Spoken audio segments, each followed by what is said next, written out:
In the first big fight of the second half of the year, Manny Pacquiao became a champion again at 39 by TKOing Lucas Matisse in the 7th at the Asiata Arena in Malaysia.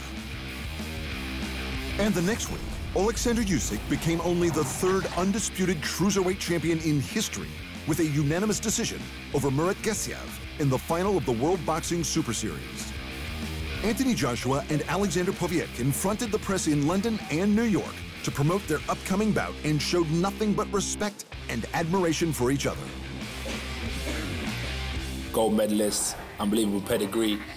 Has come through the professional rankings very well. I've watched him for a long time.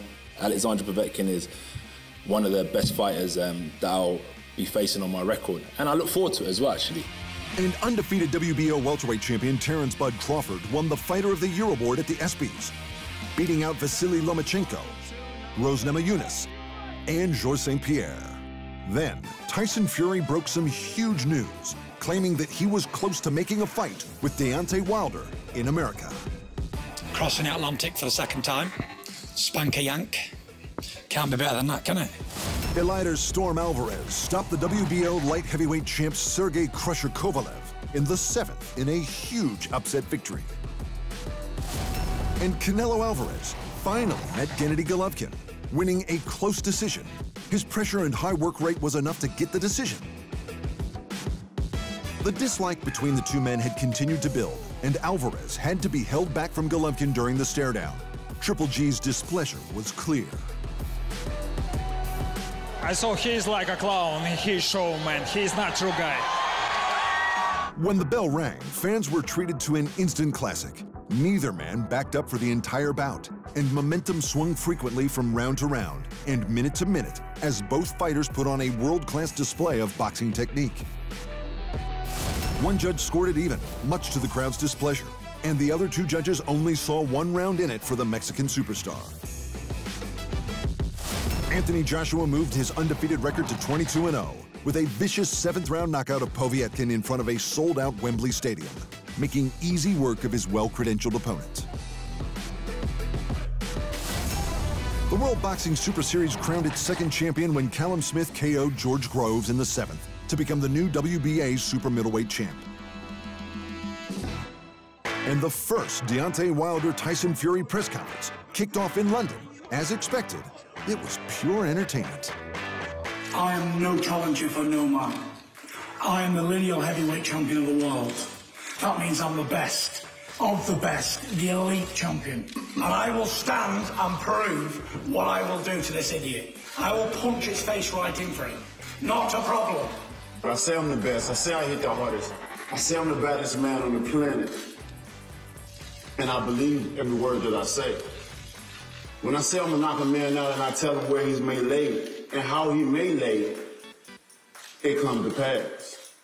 Ring pound-for-pound number 8 Thailand's Srisaket Rungvisai helped one championship enter into the boxing game in a big way at Kingdom of Heroes. He outlasted Mexican challenger Iran Diaz to retain his WBC super flyweight title. A bloody Diaz almost dropped Srisaket with a shot in the 9th round, but the champion quickly regained his composure to take control of the fight and come away with the belt in Phuket. Terence Crawford scored a violent 12th-round knockout over Jose Benavidez Jr. to retain his WBO welterweight title.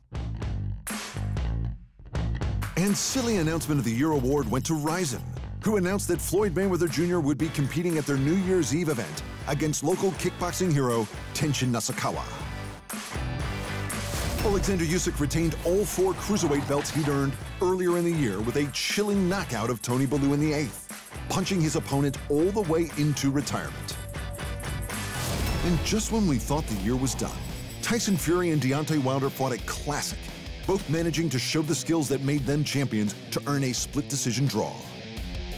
Fury bobbed and weaved like a flyweight, mugging and taunting his opponent. But when Wilder did land, he made it count. In the 12th, his right hand connected and Fury went down, absorbing a left as he did, and the fight looked done. I was like, you know what I'm saying? Because I really thought I had him out of there because I follow back. I hit him with the right hand and follow with the left hook. And I literally seen this man's eyes rolling in the back of his head. When I seen Jack on the ground with him, you know, checking him, I'm like, it's over. you know. Only God knows how he got back up. How did I get up from the knockdowns? I don't know. I had a holy hand upon me tonight and brought me back. And I got a good fighting spirit, and I never say die. I get back up, and even in the 12th round when I got knocked down heavy, I got back up and probably won the round. The judges scored the fight 115-111 to Wilder, 114-112 to Fury, and 113 even. The split draw means that Wilder retained his WBC belt, and both fighters remained undefeated. Alexander Gravostik won the WBC light heavyweight title, but the victory was tempered by tragedy. After the bout, longtime champ Adonis Stevenson was admitted to hospital with traumatic brain injury. Stevenson was placed in an induced coma in critical condition, but has since been declared stable. And Vasily Lomachenko finished the year unifying the WBA and WBO lightweight titles with a decision over a gallant Jose Pedraza. If next year is half as exciting as 2018, we're in good hands.